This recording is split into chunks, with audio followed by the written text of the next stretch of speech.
Hello, my name is Andres Baker, and I'd like to speak with you today about this idea of a United Nations university. Admittedly, when I first heard about this approximately 11 years ago, I kind of sneered at the idea, but that's because I didn't understand it fully. Today, with everything that's going on in the world, it's making a lot more sense. Albeit, perhaps my change in opinion is a little self-serving. I do work in languages. However, I can see how having an institution such as this would help create jobs and opportunities and really kind of take advantage of Toronto's international allure as a destination for so many people to start a second life and have a second home.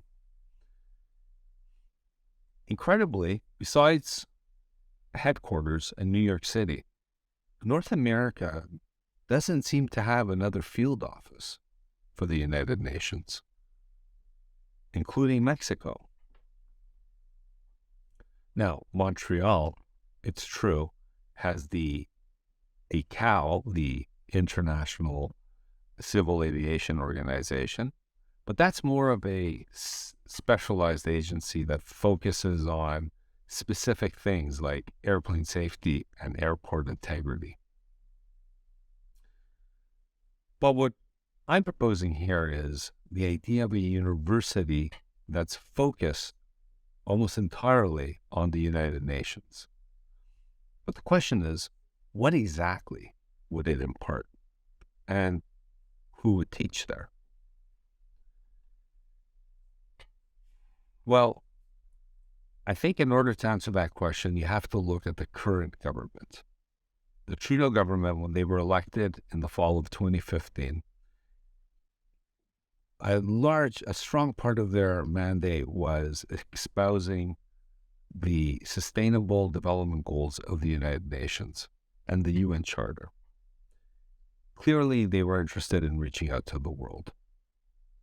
So, taking that into consideration and imagining that there's political will behind this idea, I think it's safe to say that some of the courses that future students at the University of the United Nations might be taking could be topics like global migration, human rights, equity and resources, and of course, being in Canada, Indigenous people and the law. Obviously, students will also be able to take other tangential courses, say in law, political science, or sociology, but I think you're getting the idea. Now, the faculty would consist of experts and scholars from diverse fields and regions and backgrounds. The teaching staff would likely be comprised of individuals who excelled in their respective fields and have demonstrated a commitment to the ideals and goals of the United Nations. Think Stephen Lewis, for example, a fine Canadian, a Toronto resident, and an ex-UN Special Envoy. So he knows what he's talking about.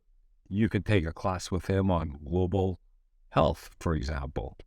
Or how about a poli-sci class taught by Michelle Bachelet, the ex-two-term Chilean first female president and current executive director of UN Women.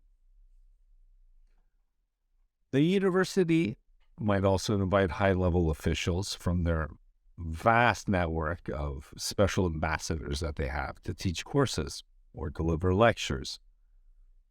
Think Mala Yousafzai. Her class might be called Addressing the Challenges of Education in Conflict-Affected Areas, for example. Remember her? She's the young Pakistani female education activist who won the Nobel Peace Prize in 2014. She was the youngest, and still is, the youngest laureate to receive that prize. Or how about Greta Thunberg? She might teach a class on the ecology. How amazing would that be? As cliche as it sounds, build it and they will come. See, perhaps this isn't such a crazy idea after all. It would definitely create jobs and offer opportunities, as well as help Canada contribute to the United Nations and help it achieve the Trudeau government's second stated goal, which is a place at the Security Council table. However, to do that, you have to practice what you preach, which I think in Canada's case should technically make us a shoo-in. Now, the UN wants to see admitted members to the Security Council, even non-permanent members, embody the essence of soul of what the United Nations is. That's an interesting posture given some of the permanent members' spotty records. Canada, though, has a long history of social justice and human rights, as well as defending the interest of migrants. We also have a sizable First Nation population, which comes along with our very own sizable problems that we haven't resolved. I feel that this initiative would force us to deal with our past in order to move ahead.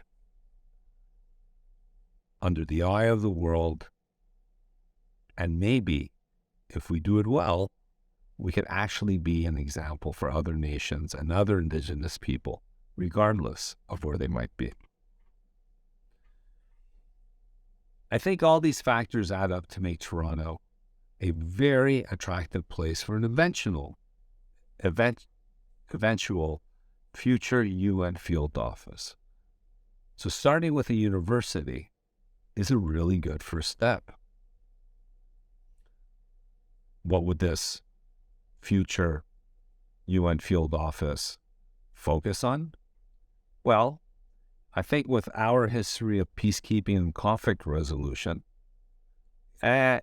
it's a pretty safe bet that the UN field office in Canada will focus on supporting peacekeeping, peace-building efforts, and conflict prevention in regions that are experiencing instability and violence, sustainable development, human rights, and gender equality. Along with promoting universal respect for human rights and fundamental freedoms for all, this new university, being in Canada, would also have to embrace post-colonialism and reconciliation. If you think about it, we can embrace our reconciliation process internally while reaching out to the world and help shape this new face, this new bold justice paradigm. It's kind of necessary if you think about it, if you really want to take your rightful seat at the Security Council table. Of course, there are always challenges and obstacles to consider when it comes to opening a new UN office. However, I believe that the benefits outweigh the potential drawbacks. With the right support and resources, I am confident that the UN could successfully establish a field office right here in Toronto. And having a university that specializes in this is a step in the right direction and a powerful tool for promoting dialogue and collaboration on the world stage. Besides, isn't UNU a cool name? Thank you.